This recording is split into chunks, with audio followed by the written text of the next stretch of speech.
U.S. Navy's new Doomsday plane delayed as Watchdog says developmental concerns are now realities. So the GAO previously questioned the Navy's choice of a C-130 based aircraft to meet its nuclear command and control needs. Hello everyone, welcome back to Everything Weapons. Subscribe if you are new especially, and this is all credit to thewarzone.com, so check them out. Great website. But the U.S. Government Accountability Office, or GAO, says concerns it raised last year in 2025 about the U.S. Navy's E-130J Phoenix II program have morphed into realities. The timeline for moving from the developmental of the aircraft stage to putting it into actual production has already slipped by about 1 year. So the E-130Js are set to supplement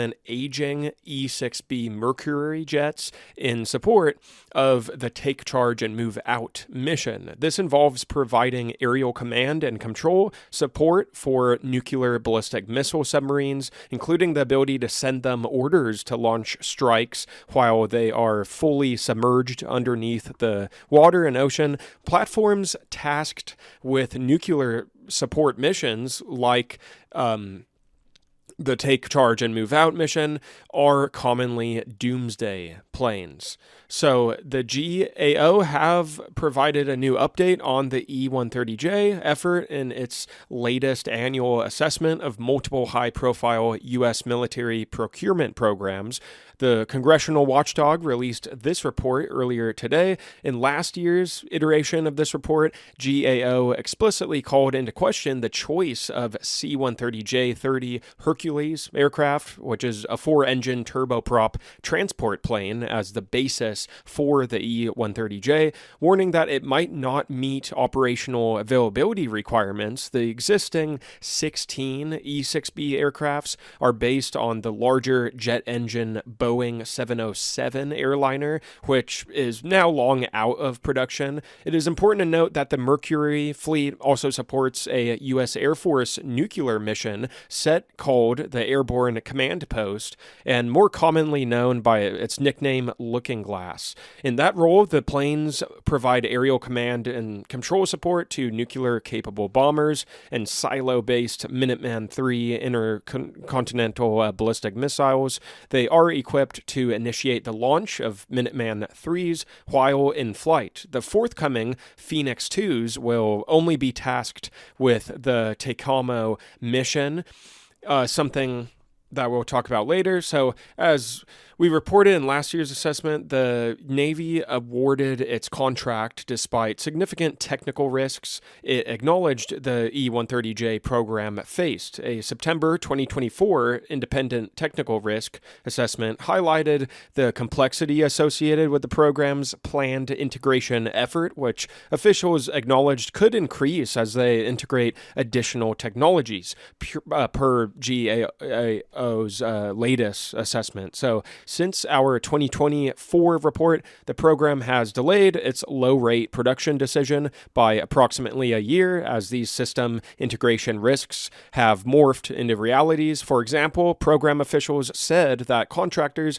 are now focused on modifying already existing mission systems to reduce their weight, which the independent assessment anticipated would be necessary to accommodate them on the C-130J-30 airframe. The report released today adds. So the program office stated that the E-130J program remains on track to recapitalize TACOMO capability through developing an MVP, minimal viable product, iterating system capabilities through software improvements, and establishing digital frameworks, according to GAO. The program office also stated that it is aligned with the Secretary of Defense guidance through an acquisition approach that allows for trade-offs and implementation of a modular open systems approach. The program office did not provide any documentation to any of these claims, which run counter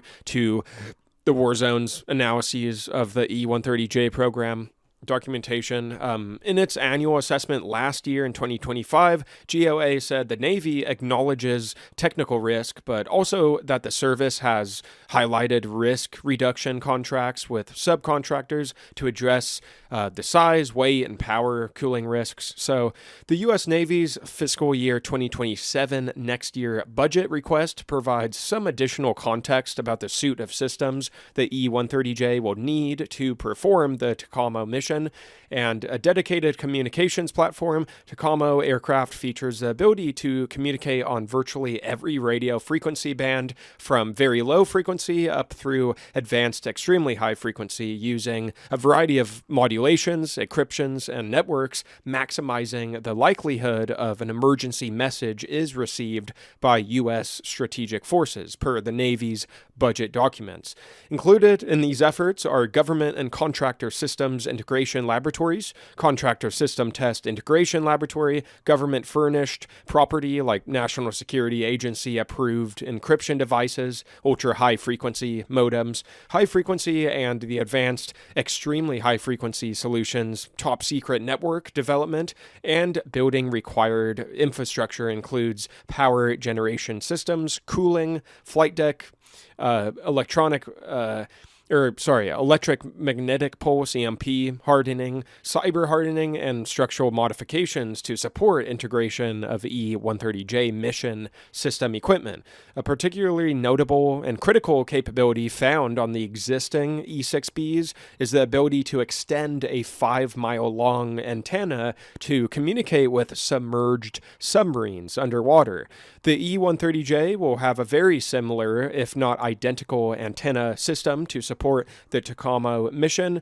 As it stands now, the U.S. Navy plans to acquire 6 pre-production E-130Js in fiscal year 2027 next year to support different aspects of the aircraft's ongoing development. At least one initial example is already being built. Some portion of these test aircraft might eventually take on operational roles. In its latest report, GAO says a critical design review is expected to come at the end of next year.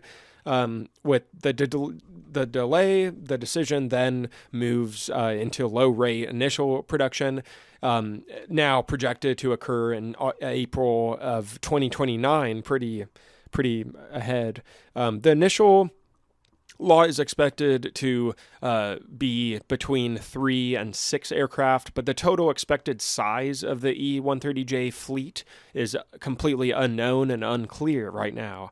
And it is worth remembering that the Navy did previously operate modified C-130s in the TACOMO role before the first E-6A arrived back in 1989. The Navy upgraded those aircraft eventually in the late 1990s and early 2000s to the E-6B standard.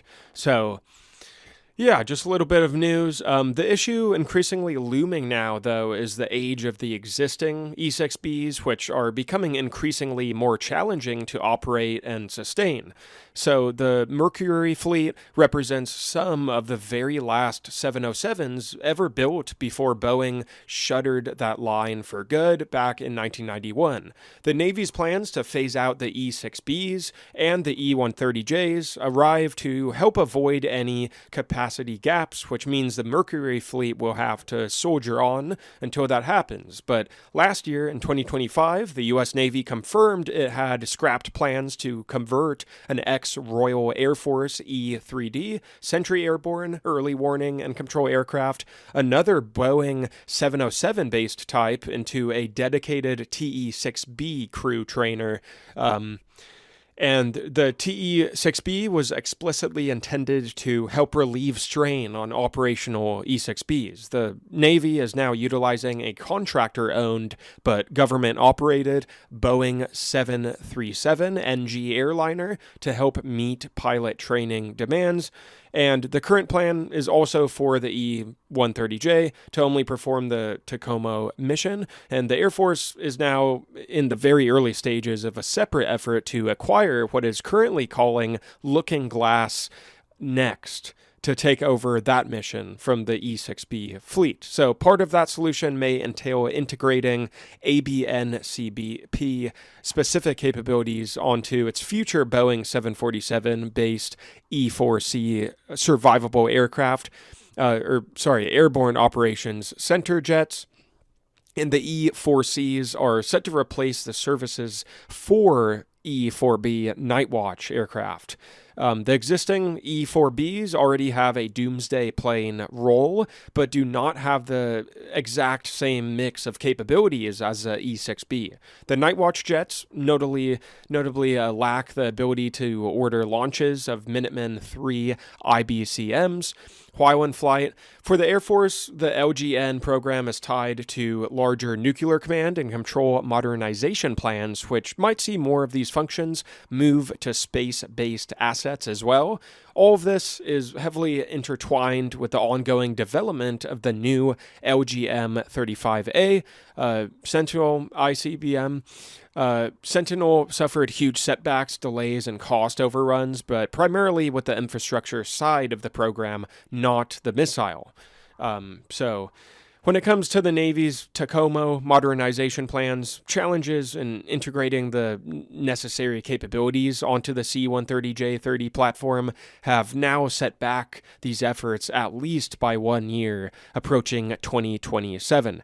If you learned something or found this entertaining, please drop a like. A thumbs up is greatly appreciated, so smash the like button, guys. Subscribe, especially if you are new. It's very depressing. Most of my viewers aren't subscribed. It's like that for everyone on YouTube, but please, it takes 1 second. Why not if you enjoyed it and want to stay up to date with everything weapon war related? And all the updates and breaking news. I do history videos and weapon lists, so check out my older content on the channel, and make sure you ring the bell too, that way you don't miss any video I post in the future, because you actually received a text notification on your phone every time I upload, so you don't miss anything. And thank you very much for watching, really appreciate it, guys. Until next time, I will see you later.